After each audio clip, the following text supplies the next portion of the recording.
এসআইএফআই এর 18তম সর্বভারতীয় সম্মেলনকে সামনে রেখে প্রাক্তন এসএফআই নেতা শহীদ জুলফাই মল্লিক ও এসএফআই নেতা শহীদ তিলক টুডুর স্মৃতিতে শহীদ স্মরণে পদযাত্রা শুরু হল বৃহস্পতিবার।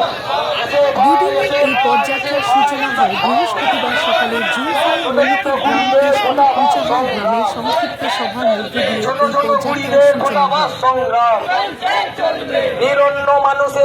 সেখানে প্রকাশ্য সমাবেশ অনুষ্ঠিত হয়। পদযাত্রার নেতৃত্ব দেন এসএফআই সর্বভারতীয় যুগ্ম সম্পাদক দীপশিতা ধর, রাজ্য নেত্রী বর্ণনা মুখোপাধ্যায়, জেলা সম্পাদক রনিত বেরা, সভাপতি সুকুমার মাঝি প্রমুখ। দেখতে থাকুন বিপ্লবী সংবাদ দর্পণ ডিজিটাল মিডিয়া পেজ।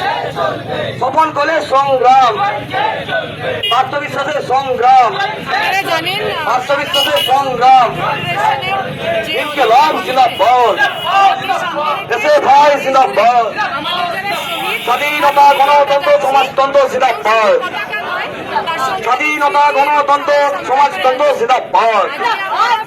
এই রক্ত দেব, জীবন দেব, এই ইউনিয়ন দেব না।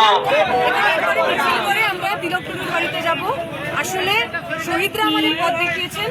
ভারতের ছাত্র ফেডারেশনকে খুন করা যায়, ভারতের ছাত্র ফেডারেশনকে শহীদ করা যায়, কিন্তু ভারতের ছাত্র ফেডারেশনকে শেষ করা যায় না।